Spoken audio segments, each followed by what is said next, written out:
কি এটা? Food colour. আপনি বাইরে থেকে টেক্সটাইলের কালার আনি এখানে ভিতরে ঢুকে দিলে তো ফুড কালার হয়ে যাবে। এটা জেলি? জেল। তো জেল এটা এইভাবে রাখছেন কেন এখানে ময়লা? মোরব্বাটাই রাখছেন কিসের মধ্যে? যে আপনার যে পাত্রটাতে রেখেছেন, যে পটটার মধ্যে, এটা ঠিক আছে? এই মাসে তো কি এই যে সাদা সাদা পাউডার এগুলো কি? এগুলো তো কোথায় ব্যবহার হয় এটা? এটা আমি ইউজ করতে দেখিনি এখন। ইউজ করতে দেখেন নাই, তাহলে আপনার এখানে থাকবে কেন? আমি শুধু জানি ওটা ব্যবহারের উদ্দেশ্যে তো আনা হয়েছে। এই দুটো ইউজ করে, আমি যতটুকু জানি ওটা আমরা পরিচয় জানি, এগুলা বাদাম কিশমিশ, কিন্তু এটা সাদা সাদা এটা কি? আপনি কি এটা ম্যানেজার না মালিক? আমি কাজ করি। কাজ করেন আর কেউ নাই? আর শেফ আছে, শেফ হয়তো বাইরে গেছে। কি কি তৈরি করেন আপনার? পাউরুটি দেখতে পাচ্ছি, আর বিস্কিট আছে। অলরেডি আছে, বিস্কিট আছে, পাউরুটি, বিস্কিট, প্যাটিস আছে, আর কেক আছে। লেবেল কোথায় এগুলার? লেবেল ইউজ করেন না কেন? লেভেল হ্যাঁ, আমি তো বলতে পারি, আমি তো আসছি 9 তারিখ থেকে জয়েন করছি।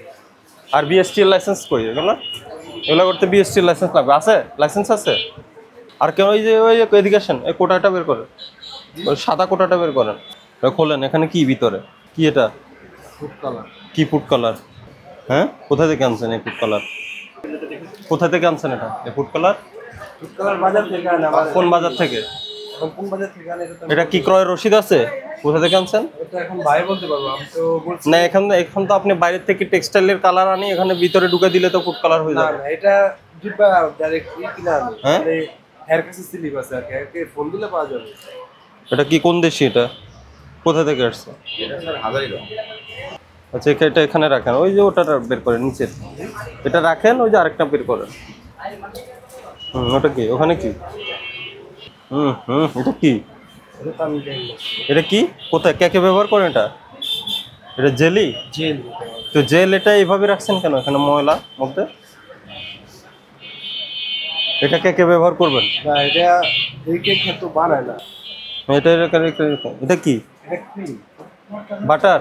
ঢাকা আছে না? তো ডাক না কোথায় এটার? এটা ঢাকা আছে, উনি মুরব্বা। তো মোরব্বা রাখছেন কিসের মধ্যে?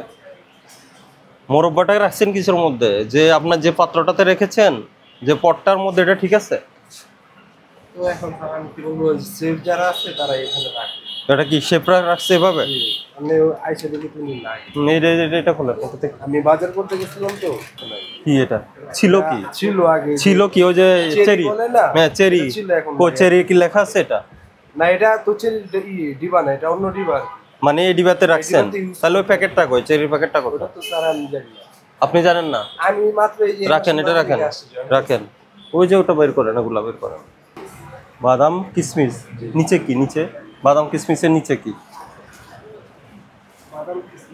বের করেন, সাদা পাউডার গুলো বের করেন। এগুলোর পরিচয় কি? হ্যাঁ, এগুলো আমি জানি কাজ করে কি জিনিস? আমি 9 তারিখ থেকে জয়েন করছি এই মাসে। তো কি এই যে সাদা পাউডার এগুলো কি? এগুলো তো কোথায় ব্যবহার হয় এটা? এটা আমি ইউজ করতে দেখিনি এখন। ইউজ করতে দেখেন নাই, তাহলে আপনার এখানে থাকবে কেন? আমি শুধু জানি ওটা ব্যবহারের উদ্দেশ্যে তো আনা হয়েছে। এই দুটো ইউজ করে, আমি যতটুকু জানি ওটা আমরা পরিচয় জানি, এগুলা বাদাম কিশমিশ, কিন্তু এটা সাদা সাদা এটা কি? এটা ইউজ করে, এটা আমি জানি না। আপনি জানেন না? আমি 9 তারিখ থেকে জয়েন করছি। যা যা বলছি তো যারা জানে তারা কি চায় এখান থেকে চলে পালাইছে? আমি বাজারে গেছি। আপনাকে ওই কাকে কি ইতিহাসে ফোন দেন, তাহলে আমরা এটা বন্ধ করে দিই নাকি? বন্ধ করে ফেলি? আপনি যেহেতু কিছুই জানেন না, যে জানবে সে শেষ কথা বলবে। মানে আমি বাজার করে 10,000 টাকা জরিমানা করে দেবো। আমরা আসলে এখন দেখতে পাই যে আসলে পাড়া মহল্লার কথা আপনি যেটা বলেছেন ইতিপূর্বে, এখন লাইভ বেকারির প্রচলনটা বেশি দিন দিন বৃদ্ধি পাচ্ছে। অ্যাকচুয়ালি লাইভ বেকারি আর এমনি লাইভ বেকারি ছাড়াও আমরা যেসব কনভেনশনাল বেকারি দেখি, লাইভ বেকারিতে যেসব পণ্যগুলো তৈরি হচ্ছে, যা আমরা যেটা দেখতে পেলাম, বিস্কিট তৈরি হচ্ছে, পাউরুটি তৈরি হচ্ছে, কেক তৈরি হচ্ছে, এই সবগুলো কিন্তু বিএসটি এর ম্যান্ডেটরি প্রোডাক্ট। এগুলা আপনার তৈরি এবং বিপণন করতে বিএসটি এর বাধ্যতামূলক সনদ প্রয়োজন। কিন্তু আমরা এখানে 4টা বেকারি দেখলাম, কোনটার মধ্যে কিন্তু আমরা সনদ পাইনি। এবং ওরা যে পরিবেশটাতে তৈরি করছে, ছোট্ট একটা জায়গা নিয়ে, আসলে খুবই নোংরা, অস্বাস্থ্যকর পরিবেশ। আর যে ইনগ্রেডিয়েন্টসগুলো আমরা ব্যবহার করছেন, যেমন আপনার যেটাকে আপনারা চেরি ফল বলে, তারা অ্যাকচুয়ালি এটা চেরি ফল না, ওনারা যে স্বীকারও করছেন করম চা ব্যবহার করছেন। আর যে আপনারা কিছু কেমিক্যাল ব্যবহার করছেন, যে সাদা পাউডার, এগুলোর কিন্তু আইডেন্টিটি আমরা পাই নাই, এবং তারাও আসলে কোনো ব্যাখ্যা দিতে পারছে না।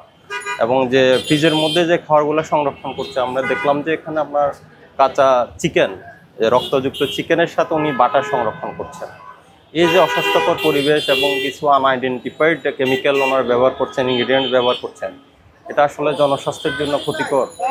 তো এইসব বিবেচনা আমরা এই প্রতিষ্ঠানগুলোকে শাস্তিমূলক কিছু জরিমানা করেছি এবং সতর্ক করেছি তারা যাতে বিএসটি এর ম্যান্ডেটরি যেহেতু প্রোডাক্ট, তারা যাতে সনদ সংগ্রহ করে এবং হাইজিন মেনে এবং যেগুলা অ্যাপ্রুভাল যে ইনগ্রিডিয়েন্টসগুলো আছে এগুলো ব্যবহার করে ওনারা বেকারি পণ্যগুলো তৈরি করে।